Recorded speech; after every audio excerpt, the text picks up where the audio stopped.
Olá, pessoal. Estamos aqui para continuar nossa discussão sobre a questão do funk, a mensagem do funk e sua interação no universo da educação, principalmente na questão juvenil, né? Eu tenho estabelecido um fórum de debate no site na questão da apologética religiosa, né? Que vem definir, né, o aspecto dos símbolos, né, do anticristo, entre os quais nós podemos considerar o funk. Por quê? O funk é uma das portas de entradas para o anticristo. Partindo do ponto de vista da educação, nós sabemos que hoje o funk ele representa uma bandeira de peso quase religioso, né? Nós temos visto, nós temos observado na sociedade as pessoas que têm migrado para o funk, eles o fazem de forma quase religiosa. O funk é hoje uma bandeira de preferência juvenil, né? E mesmo levando-se em conta de que esse fenômeno seja nocivo em função de sua apologia às drogas, ao sexo, à criminalidade, né? Ao ódio contra a polícia, né? Ao estímulo aos bailes e às disputas de gangue, ele continua sendo uma preferência maciça dos jovens. A questão é, por que isto ocorre? Por que o funk hoje ele tem tanta força como fenômeno de massa?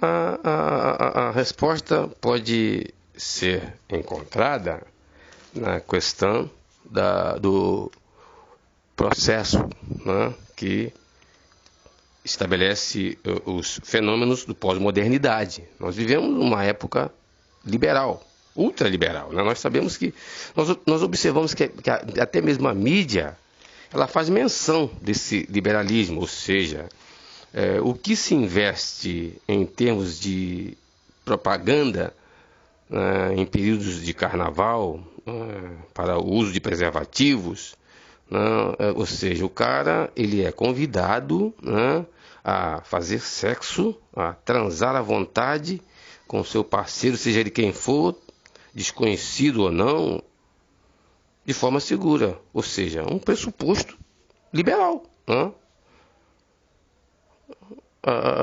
Não se leva em conta se esse elemento ele é casado, se ele tem família, se essa pessoa é casada, se ela tem família, sendo ele homem ou mulher, se ele tem um compromisso marital com alguém.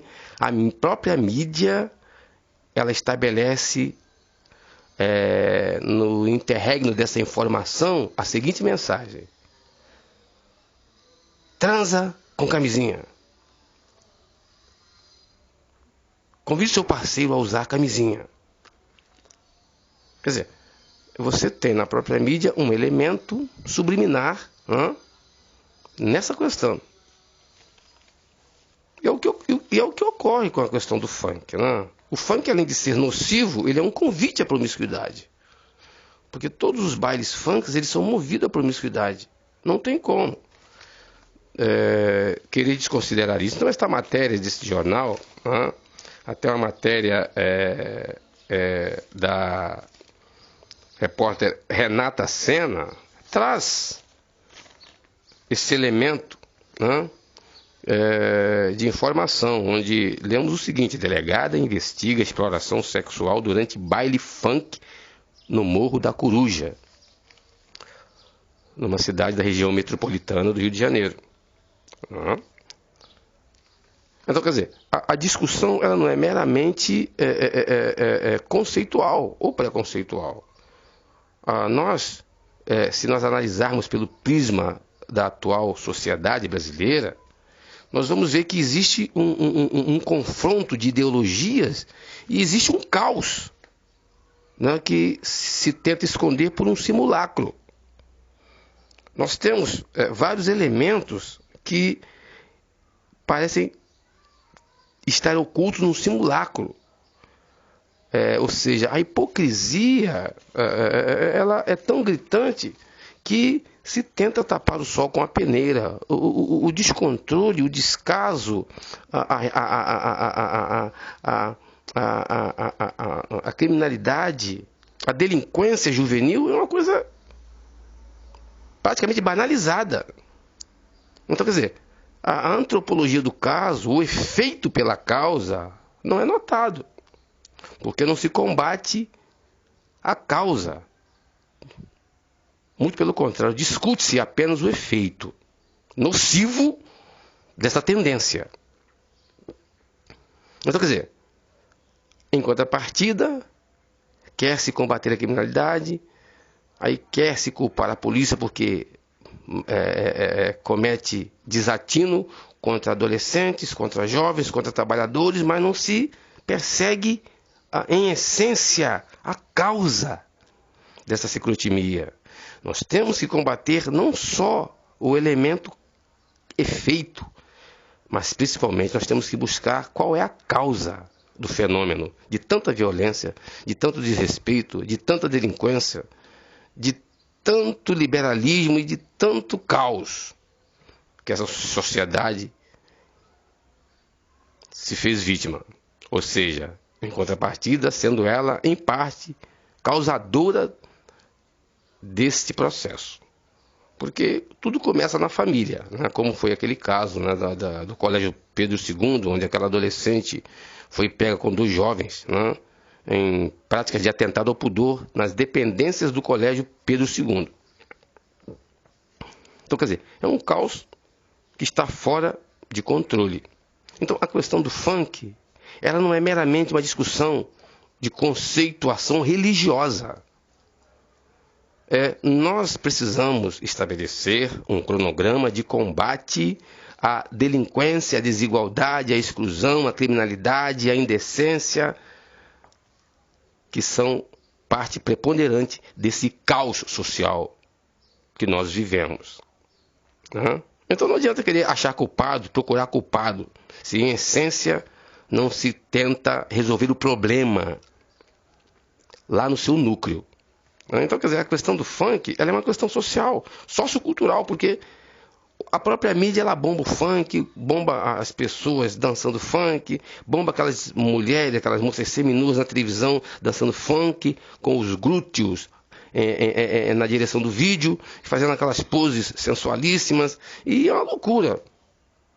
Uma loucura. Então, quer dizer, nós temos os ícones do funk, né, que é essa Anitta, essa Ludmilla, essa Valesca, esses Nego do Borel, essa gente toda aí, né, que reproduzem o quê? Uma ciclotimia, né, de manifestação, né? Ou seja, é um torpor cultural. Né? Então o funk hoje é um elemento fenomenal nesse sentido. Né? E essa gente que veio da periferia, além de se enriquecer, enriquece algum grupo que leva vantagem nesse negócio. Este é o outro lado da moeda da questão. Né? Porque é outro negócio. Se a mídia ela corre atrás de cherry, se ela precisa de ibope, então o funk é um produto em questão. Né? Porque se dá ibope, por que vai combater? Por que combater o funk? Se dá ibope, se a maior parcela dos jovens gosta, se as pessoas aderem, então quer dizer, por que combater? Né?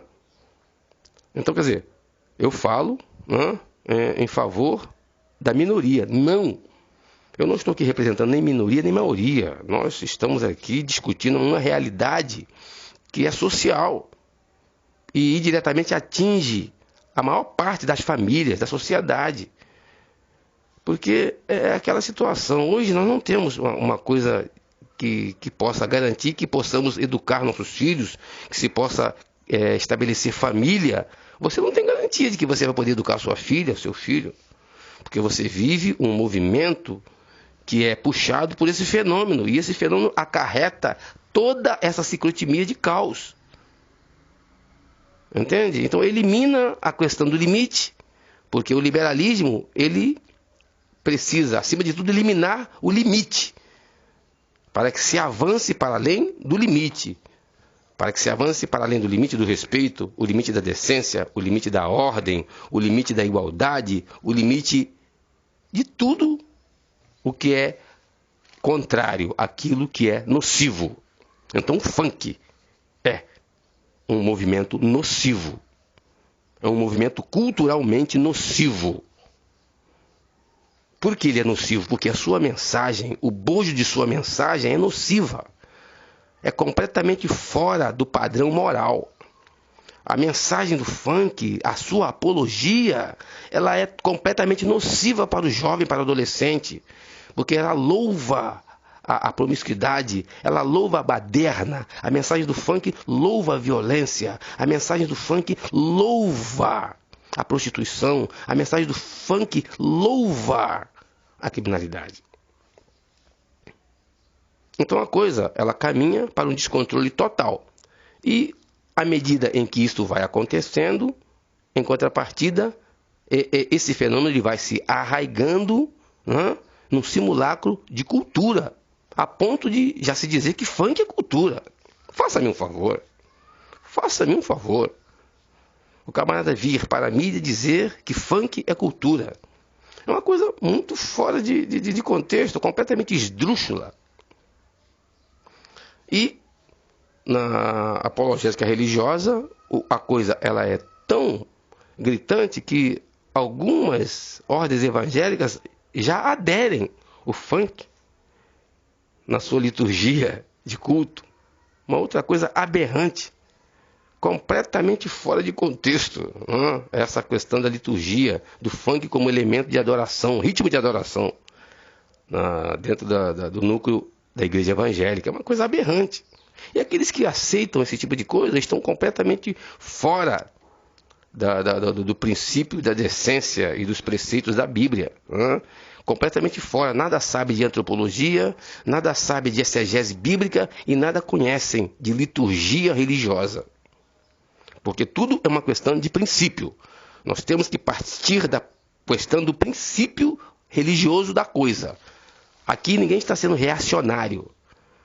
Não, nós temos que preservar aquilo que nós aprendemos, o que recebemos. Nós não podemos bater de frente com um conceito neoliberal que vai, em contrapartida, ser travestido como sendo uma coisa legal. Não, nós não podemos bater de frente, mas nós temos que estabelecer um padrão e um plano de compreensão sobre esse elemento. Não é questão de bater de frente, nós estamos aqui tentando traduzir a antropologia da questão. Tá? O panorama cultural que a questão enceta e o simulacro que essa questão reproduz culturalmente. Então o cara vem dizer para mim que, cara, mas você não pode generalizar. Não questão de generalizar, ele não sabe nem o que é generalizar. Então vem querer me dar aula, né, de uma coisa que ele não sabe nem o que é, afinal. Né? Quer dizer, a questão, ela advoga dois parâmetros, o parâmetro da antropologia bíblica, o parâmetro da antropologia cultural e o parâmetro sociocultural. Por que é um parâmetro sociocultural? Porque a partir do elemento sociocultural você percebe que existe algo plenamente arraigado nas culturas. E as pessoas, elas, por abarcarem essa cultura, acham natural aceitar e fazer parte desta agremiação de sistema. Né? Então hoje o funk, ele é quase uma religião. É quase uma religião, né? É como se fosse o grito da maioria. Mas será que a maioria está certa? Será que a maioria tem razão? Será que a maioria sabe o que está fazendo? Será que essa maioria tem noção do elemento que está em questão, nós podemos ter dúvidas a respeito. Porque o livro de Oséias, o próprio profeta, ele é conclamado a estabelecer para o povo a seguinte premissa divina. É um oráculo de Yahvé para o povo. Oséias, o meu povo erra, porque lhe faltou conhecimento. Então, quer dizer, nós não podemos aceitar que esta coisa continue nesta ciclotimia. O camarada, ele errar porque lhe faltou conhecimento é uma coisa, mas ele errar tendo em vista que rejeita o conhecimento é outra, completamente diferente. Se ninguém fala, eu vou continuar fazendo porque ninguém me falou, mas se falar eu não vou ouvir, eu não quero ouvir, para que eu não tenha noção de culpa. Então nós precisamos falar a verdade. Nós precisamos falar a verdade. Nós não podemos discutir sem essa questão estar unilateralizada aos outros pormenores, que é a questão da apologética do anticristo, a porta de entrada para o anticristo. Esses elementos, eles estão num simulacro muito bem ordenado e de forma a não se perceber que eles fazem parte do elemento que está em questão, que é esse neomodernismo, e essa coisa básica do império do mal. Fala-se do império do mal, fala-se do anticristo, mas quem lá sabe que bicho é esse? Há uma escassez de elementos e substâncias para que se componha essa exegese em toda a sua plenitude. E aqui está um ponto de partida, uma porta de entrada. E esta porta de entrada para a discussão desse elemento é a questão do funk. Falo isso com toda certeza e com base bíblica para discutir isso. Existirão, em relação a este vídeo, aqueles que se oporão a esse ponto de vista, até mesmo por questão conceitual. Quer dizer, o celeuma, ele vai estar fundamentado neste parâmetro. Não, mas você não pode achar que nós, por cantar o funk é um ritmo como outro qualquer. O funk não tem nada a ver. O funk é uma dança, é um ritmo que cadenciado como outro qualquer. Eu estou aqui para discutir e para ouvir todos aqueles que, por acaso, queiram estabelecer o seu ponto de vista. Todos aqui têm liberdade de se opor ao que eu estou dizendo aqui. Ou seja, quando estabeleço que o funk, como mensagem nociva de apologia à perversão, é uma das portas de entradas do anticristo. Até a próxima.